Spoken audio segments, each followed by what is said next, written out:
The breath is one of those magical things that can really alter our perception on the world and alter the way that our body responds to the world. And when we exercise the breath, when we put intention into it and effort into it, we have the power to change the way our whole system, both parasympathetic and sympathetic, respond to its functions. So when you lie on your back and you become a bit more aware of your breath, you just want to lie, palms facing up, nice and flat, in a position that's comfortable for your low back. The palms face up towards the ceiling so that the chest can be open and the shoulder blades can be on the back, pressing into the floor. And only once you've begun to relax do you start to breathe in and out of the nose,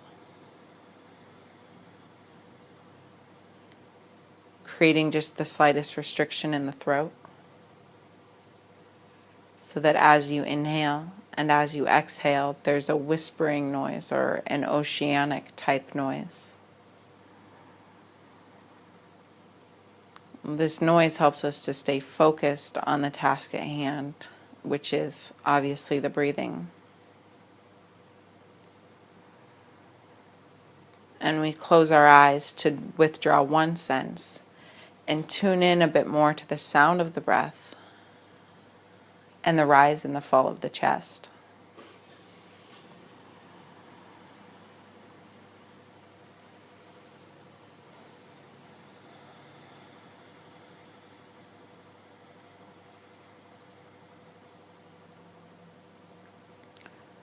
First and foremost, when we breathe, we fill our lungs. Once the breath has traveled in through our nose, down through our throat, it goes into our lungs, filling them from top to bottom. When the lungs are full and at their full capacity, the diaphragm is pushed down into the belly, and only then does the belly expand, inflating up and out. And then when you exhale, and the breath is intentional, you engage the muscles of the core, pull the belly button back towards the spine, like you're trying to narrow the waistline, and press the low back towards the floor. The engagement of those muscles pushes the diaphragm up back into the rib cage, where it presses on the lungs and the heart and expels the breath from the lungs.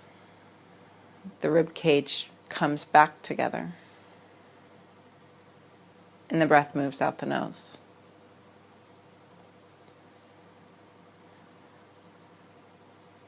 Continuing to breathe like that. In through the nose, into the lungs, into the belly. Exhaling out of the belly, out of the lungs, out of the nose.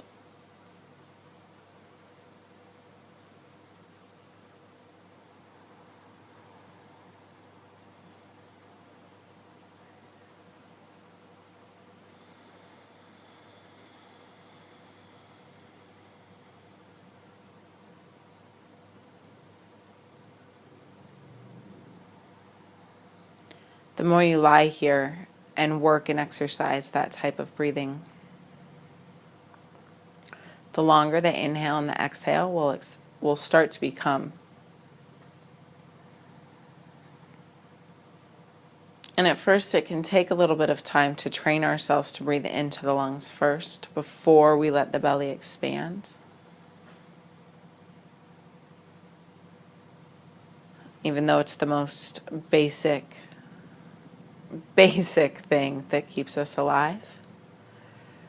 We were never really taught how to do it properly or how to put a lot of effort into training ourselves, training our body, how to breathe correctly.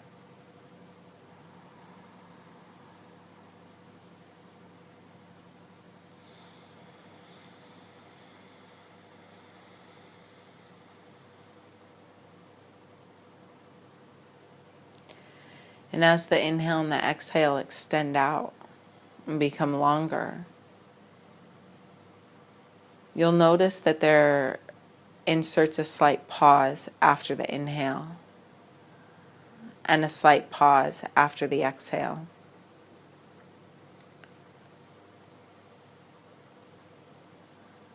Which leads us to there being 4 parts of the breath. The inhale, where we fill our body with energy. The pause after the inhale, where we hold that energy in for a moment, appreciating it, feeling the way it fills us. Then the exhale, where we release all of that energy.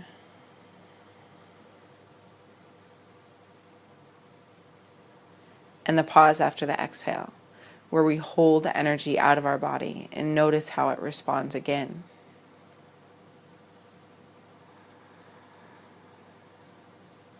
If you're just starting to learn how to breathe this way, try to make sure that your inhale and your exhale match their length. We do that obviously by counting the breath. When you inhale, for example, if it's a 4-count inhale, if it takes 4 counts to fill the lungs and into the belly, then it should take 4 counts to empty the belly and then the lungs.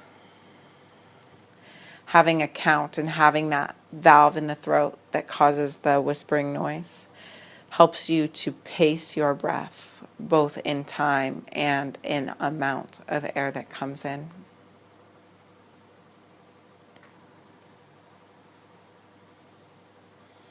This is a great technique to induce sleep or just to relax in general and start to shift your awareness to your body internally rather than being distracted and focused on the things around you.